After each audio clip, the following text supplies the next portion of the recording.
Good evening students, Good evening, sir. God bless you और welcome to my YouTube channel Baloni sir commerce classes में आपका स्वागत है। मैं पढ़ा रहा हूँ आपको डिसोल्यूशन ऑफ पार्टनरशिप फॉर्म। अभी तक आपने पढ़ा था पार्टनरशिप का फंडामेंटल। पार्टनरशिप फंडामेंटल के बाद आपने पढ़ा चेंज इन पीएसआर, गुडविल की treatment, admission of partner, retirement of partner और डेथ ऑफ पार्टनर के बाद अब फाइनली स्टेज पे पहुंच गए हैं dissolution of partnership form. 7 marks का क्वेश्चन आना ही आना है सर। 7 मार्क्स का तो कोई बोर्ड में क्वेश्चन आता नहीं है। 6 मार्क्स का एक लॉन्ग क्वेश्चन और 1 मार्क्स का एमसीक्यू शॉर्ट आना ही आना है। ठीक है, तो यहाँ पे ध्यान रखें, जो क्वेश्चन आता है 6 मार्क्स का दोनों ही तरीके से आता है। एक न्यूमेरिकल फॉर्म में भी आता है और जनरल एंट्री के फॉर्म में भी आता है, क्योंकि इसमें क्या है, बिना जनरल एंट्री के न्यूमेरिकल्स नहीं कर सकते और बिना न्यूमेरिकल्स के आप जनरल एंट्री भी नहीं कर सकते। तो ये दोनों आनी बहुत जरूरी है। इन्हीं को समझेंगे इस टॉपिक के अंदर सारे बेसिस को लगाते हुए। डिसोल्यूशन का मतलब होता है, अब डिसोल्यूशन भी 2 तरीके से होता है। एक होता है पार्टनरशिप का डिसोल्यूशन, एक होता है फर्म का डिसोल्यूशन। क्या कहा मैंने? डिसोल्यूशन कितने तरह का होता है? 2 तरह का। एक होता है पार्टनरशिप का डिसोल्यूशन, एक होता है फर्म का डिसोल्यूशन। पार्टनरशिप के डिसोल्यूशन में फर्म कंटिन्यू काम करती है, फर्म बंद नहीं होती। लेकिन फर्म के डिसोल्यूशन में फर्म बंद हो जाती है, फर्म डिसकंटिन्यू हो जाती है, उसको बेचा जाता है उसके बिजनेस को, और सारी एसेट्स और लायबिलिटीज बेच के हम पेमेंट करते हैं, सारा सेटलमेंट करते हैं। हमारी बैलेंस शीट नहीं बनती, यहाँ अकाउंट ही क्लोज हो जाता है, सारी फर्म बंद हो जाती है। यहाँ पे एक नया अकाउंट खुलता है, उसे कहते हैं रियलाइजेशन अकाउंट। क्या बोलते हैं? अभी तक आपने रिवैल्यूएशन अकाउंट के दर्शन किए थे, यहाँ पे दर्शन जो होंगे वो होंगे रियलाइजेशन अकाउंट। वसूली भाई, एक मूवी देखी होगी मुन्ना भाई एमबीबीएस, वहाँ पे एक वसूली है ना, सर्किट था, उसका नाम वसूली था, तो वसूली भाई बोलते थे। तो यहाँ पे भी हम रियलाइजेशन का नाम वसूली भाई के नाम से जानेंगे इसको। आगे इनका जन्म होगा, हम बताएंगे कैसे कैसे इन्होंने हरकतें की, वो सब इसके अंदर रिकॉर्ड करवाएंगे कैसे कैसे, बहुत ही आसान तरीके से। तो पहले मैं बता देता हूँ कि जो पार्टनरशिप का जो डिसोल्यूशन होता है, mode of dissolution of a firm, पहला होता है म्यूचुअल एग्रीमेंट। म्यूचुअल एग्रीमेंट क्या होता है? अगर पार्टनर एग्रीमेंट कर लेते हैं कि हमें फर्म 5 साल ही चलानी है, तो भैया जब एग्रीमेंट हो गया तो 5 साल बाद ये फर्म क्या हो जाएगी? ऑटोमेटिकली क्या हो जाएगी? डिसॉल्व हो जाएगी।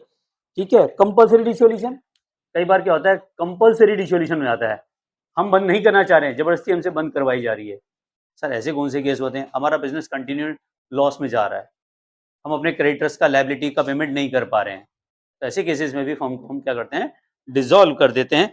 व्हेन ऑल पार्टनर और all the partner except one partner insolvent, अगर कोई एक पार्टनर इंसॉल्वेंट होता है या सभी पार्टनर इंसॉल्वेंट हो रहे हैं, जिनका दिवालिया निकल रहा है, या कोई एक पार्टनर दिवालिया हो रही है, दिवालिया हो रहा है, उस कंडीशन में भी हम क्या करते हैं? डिसोल्यूशन कर देते हैं compulsory. When business of the firm become unlawful, हम इलीगल बिजनेस करना शुरू कर दें। इलीगल बिजनेस मतलब किडनैपिंग का बिजनेस या अदर बिजनेस की ओर बढ़ जाएं, तो इस कंडीशन में भी अनलॉफुल बिजनेस, जैसे गवर्नमेंट परमिशन नहीं देती, ठीक है ना, स्मगलिंग का बिजनेस स्टार्ट कर दें। अभी कोचिंग के बिजनेस में ज़्यादा कमाई रही नहीं है, चलो स्मगलिंग का बिजनेस स्टार्ट कर दें। तो इस तरह के अगर हम अनलॉफुल बिजनेस करते हैं, अनएथिकल बिजनेस करते हैं, तो गवर्नमेंट क्या करती है? हस्तक्षेप करती है और ऐसे बिजनेस को जबरदस्ती बंद करवा देती है। ठीक है। By notice in case of partnership will, अगर विल के अंतर्गत हमने ये नोटिस दे दिया, तब भी पार्टनरशिप का क्या हो जाएगा? डिसोल्यूशन हो जाएगा। ठीक है। अब ये जो नोटिस है, ये राइटिंग में भी दे सकते हैं और ऑरल में भी बोल सकते हैं हम इसको। ठीक है। नेक्स्ट आता है ऑन हैपनिंग एंड इवेंट्स, अगर इनमें से कोई एक इवेंट हो जाता है, तब भी पार्टनरशिप हम क्या हो जाती है? डिसॉल्व हो जाती है। जिसमें आता है expiry term of the which constitute, जब हमने फॉर्म बनाई थी उसमें एक एक्सपायरी डेट रख दी कि इतने साल बाद हम इस फॉर्म को बंद कर देंगे, तब डिसोल्यूशन हो जाएगा। ठीक है। कंप्लीट ऑफ वेंचर, हमारा वेंचर कंप्लीट हो गया। आपने देखा होगा कई बार हमें फ्लाईओवर बनाने के वो मिलते हैं, कॉन्ट्रैक्ट मिलते हैं।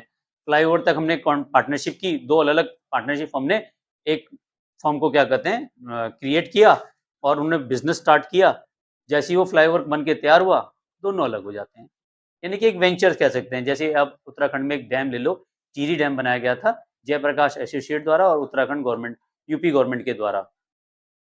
तो वहाँ पे जब वो डैम बन के तैयार हो गया, तो वहाँ पे फिर वो पार्टनरशिप जॉइंट वेंचर जो था वो कंप्लीट हो गया, वो खत्म हो गया, वो अलग अलग हो जाता है। ठीक है। ऑन डेथ ऑफ पार्टनर, किसी पार्टनर की डेथ हो गई है, अब मान लेते हैं 2 ही पार्टनर है, एक पार्टनर की डेथ हो गई, तो अकेला बिजनेस तो पार्टनरशिप में नहीं आता। पार्टनरशिप के लिए मिनिमम 2 व्यक्तियों का होना जरूरी है, 2 पर्सन्स का होना जरूरी है। ठीक है। बाकी अगर कोई इंसॉल्वेंट होता है, ये भी है। कई बार डिसोल्यूशन कोर्ट के द्वारा भी किया जाता है।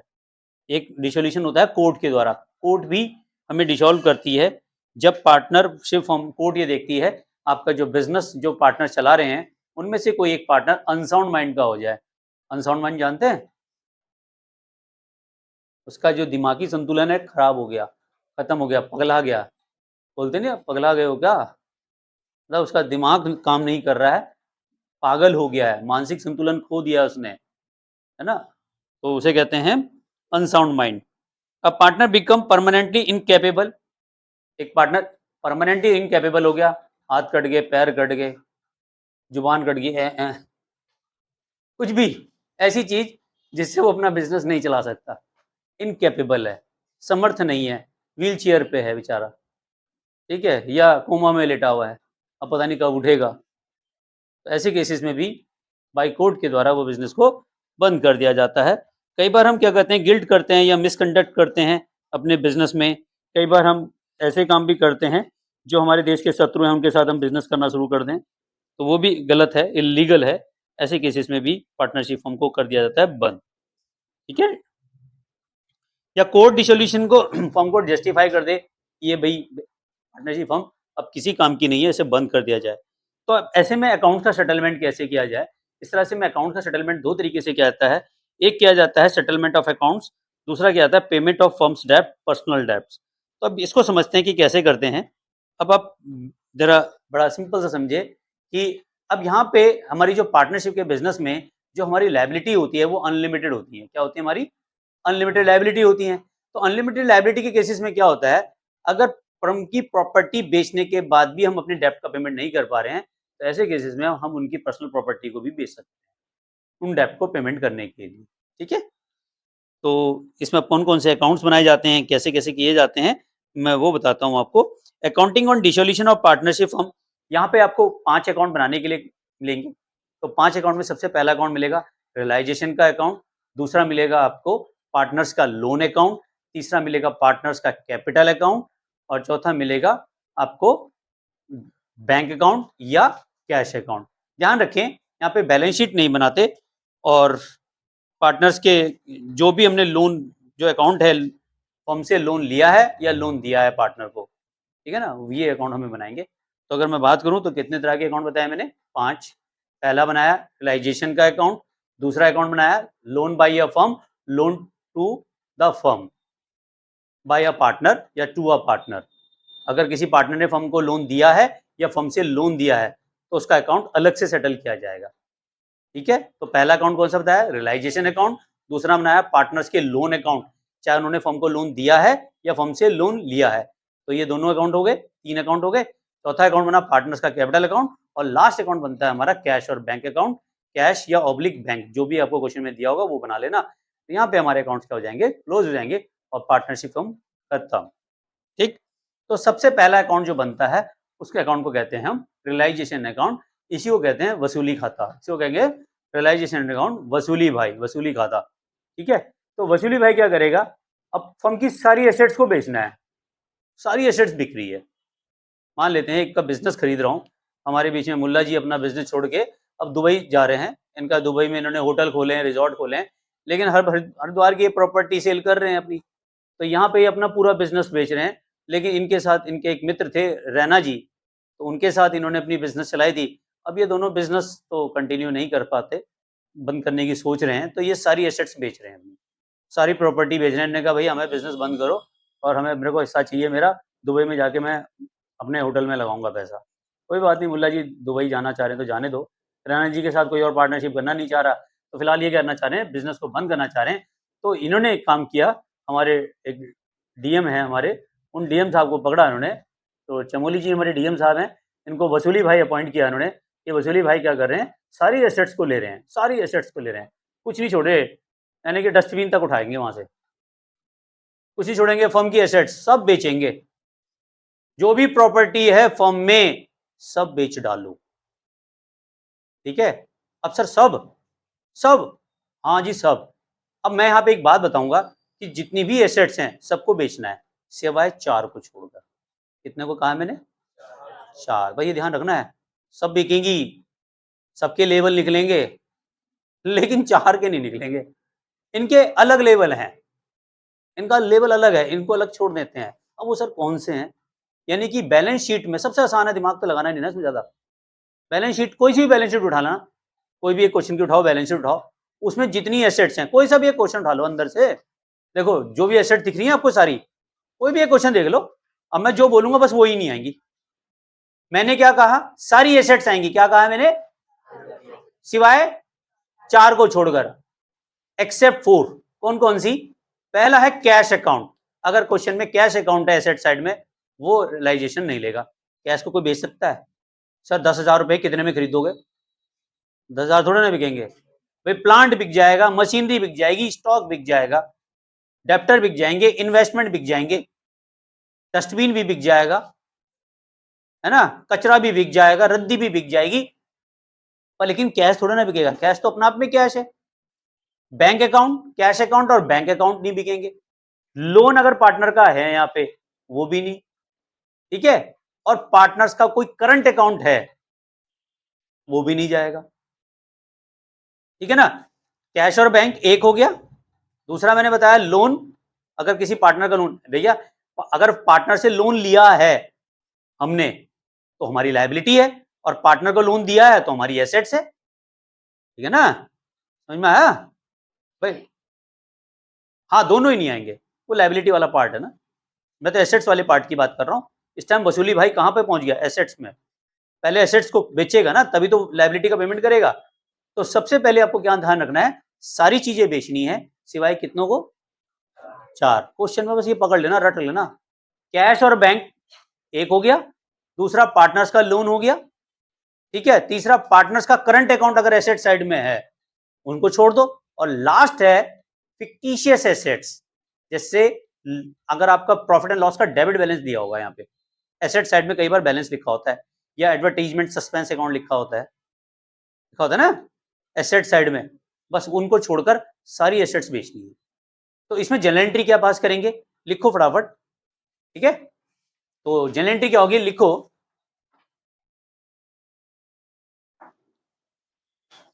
Transferring all assets except fictitious assets,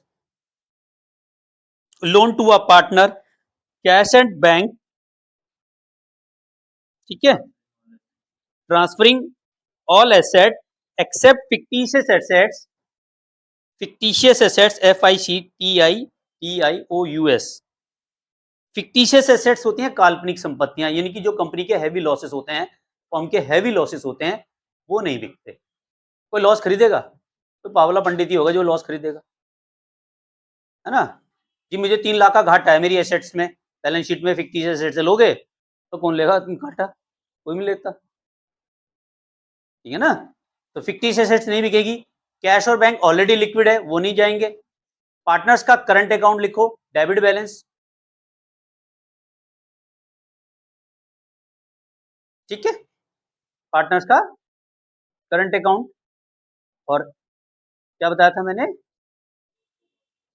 loan, ठीक है। पार्टनर्स लोन अकाउंट, जो एसेट साइड में है आपका, जो हमने पार्टनर को लोन दिया है, ठीक है ना, लोन टू अ पार्टनर, ठीक है। पार्टनर को लोन दिया है तो वो भी नहीं जाएगा। क्लियर हो गया यहां तक? तो इसके लिए हम जर्नल एंट्री जो पास करेंगे, जर्नल एंट्री पास होगी realization account debit to all assets या सन्ड्री एसेट्स। यहां तक समझ में आ गया? तो आपने देखा कि सारी एसेट्स लेता है। जैसे मैंने आपको बताया था कि जब भी इसका नाम पहले क्या बनाएंगे? Realization account. वहां आपने बनाया था रिवैल्यूएशन, यहां बनाएंगे रियलाइजेशन। तो रियलाइजेशन अकाउंट में पार्टनर जो होता है, जो हम एक अकाउंट बना रहे हैं रियलाइजेशन अकाउंट, रियलाइजेशन अकाउंट में सारी एसेट ट्रांसफर करते हैं। यहां लिखेंगे सन्ड्री एसेट्स। क्या लिखेंगे? सन्ड्री एसेट्स, जिसमें जो रियलाइजेशन में लैंड एंड बिल्डिंग ट्रांसफर होगी, प्लांट एंड मशीनरी अगर हमारे फर्म में है वो ट्रांसफर होगी,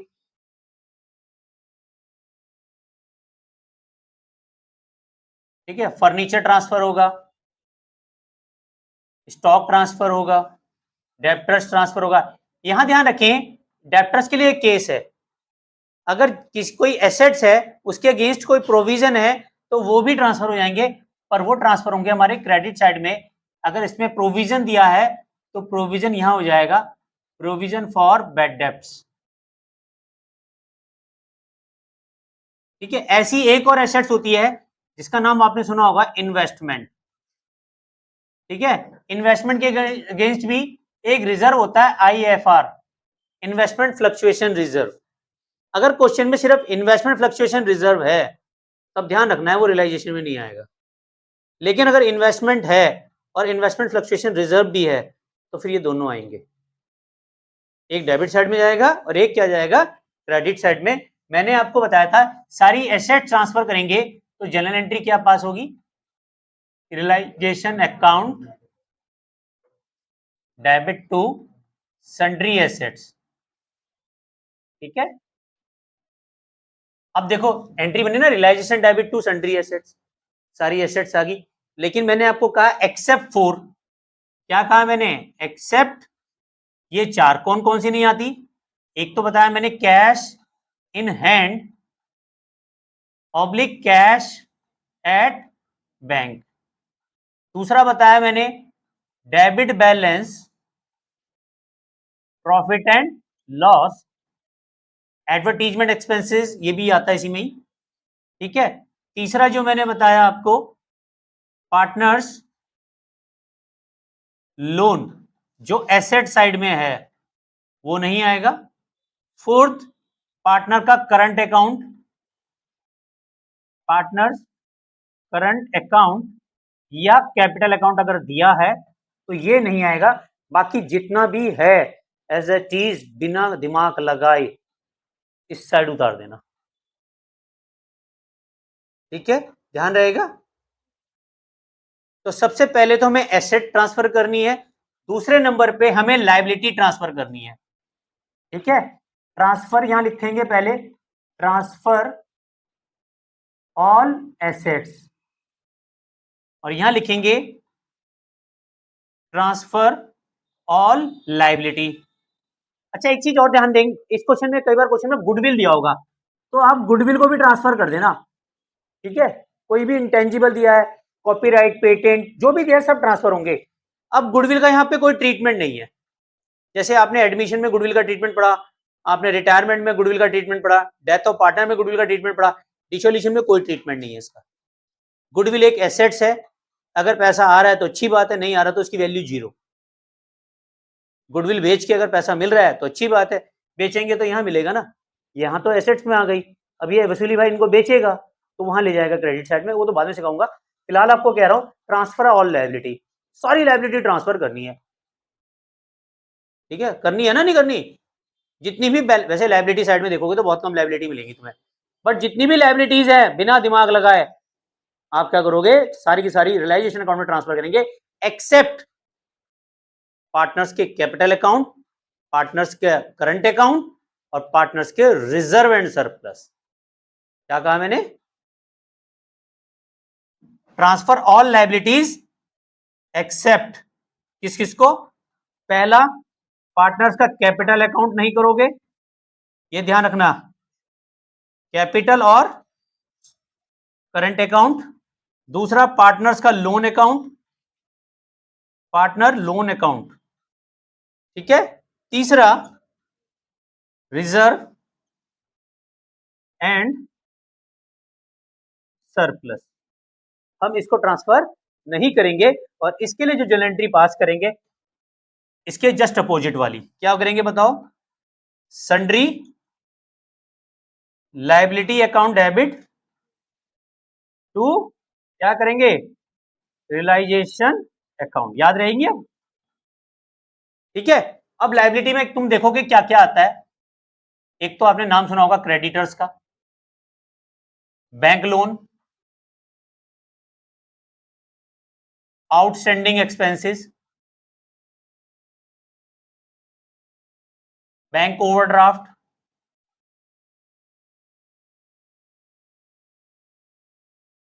ठीक है, बात ज्यादा नहीं मिलेंगे, तो ये आपको समझ में आ गया होगा। ठीक है, तो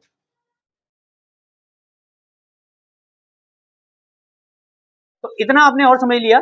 जैसे यहाँ पे आउटस्टैंडिंग एक्सपेंसेस, एक और आ जाता है कई बार बिल्स पेबल, बिल्स पेबल, ठीक है। अब ध्यान रखना है पार्टनर्स के लोन के बारे में एक कंफ्यूजन आ जाता है कि अगर हस्बैंड पार्टनर है, ठीक है ना, जैसे एक्स वाई जेड पार्टनर है, तो एक्स वाई जेड के लोन नहीं आएंगे, लेकिन Mrs X, Mrs Y, Mrs Z का लोन है तो वो जरूर आएगा, वो एक्सटर्नल लायबिलिटी है, वो देनी है। कोड भी कहता है भाई घरवाली से पैसे लिए वो लोन है तुम्हारा, उसे दो, ठीक है ना, समझ में आ गया। आपका पैसा घरवाली का है लेकिन घरवाली का पैसा आपका नहीं है, समझ में आ गई बात, वो लोन है, ठीक है ना। जैसे तुम्हारे पापा से तुम लोगों ने पैसे ले लिए, तो पापा से पैसे ले लिए तो कोई बात नहीं, पापा ने तुमसे ले लिए तो लोन, पापा का लोन है ना, वो विद ब्याज चलेगा, ठीक है। चलिए, तो फिलहाल हम यहाँ पे समझते हैं डिसोल्यूशन में एक चीज का ध्यान रखना है, अगर पार्टनर है, पार्टनर की वाइफ का लोन तो आएगा लेकिन पार्टनर का लोन रियलाइजेशन में नहीं आएगा, ठीक है। ऐसी किसी एसेट्स के अगेंस्ट हमने कोई रिजर्व बनाया तो वो जरूर आएगा, जैसे मैंने आपको बताया था डेप्टर, प्रोविजन फॉर डेप्टर, ठीक है। ऐसे इन्वेस्टमेंट फ्लक्चुएशन रिजर्व, ऐसी मान लेते हैं प्लांट एंड मशीनरी है और हमने डेप्रिसिएशन का कोई रिजर्व बनाया है तो ये भी आएगा। एक केस आता है वर्कमैन कंपनसेशन का, ध्यान रखना वर्कमैन कंपनसेशन रिजर्व अगर सिर्फ रिजर्व दिया है तो ये आपके रियलाइजेशन अकाउंट में नहीं आएगा क्योंकि ये पार्टनर्स कैपिटल अकाउंट में जाता है, ठीक है। लेकिन वर्कमैन कंपनसेशन रिजर्व के अगेंस्ट में कोई लायबिलिटी है तो वो जरूर आएगी, ठीक है। तो आज की क्लास मेरे ख्याल से इतनी करते हैं, बाकी इसके नेक्स्ट पार्ट में मैं सिखाता हूं इनकी बाकियों की जनरल एंट्री और उसे देखना ना भूलें। Thank you very much. और आप मुझे इंस्टाग्राम पे भी फॉलो कर सकते हैं बलोनी सर के नाम से, यूं वहां पर अपनी प्रॉब्लम्स को डीएम करें और बेल आइकन को प्रेस जरूर कीजिए। और आने वाले समय में मेरी आप कई सारी चीजें आपको मिलती रहेंगी, नोटिफिकेशन भी मिलते रहेंगे और रात 9 बजे मेरी वीडियो जरूर आती है। Thank you very much. Channel को लाइक एंड सब्सक्राइब करने के लिए मिलते हैं नेक्स्ट वीडियो में, तब तक के लिए love you all, Vande Mataram, जय भारत।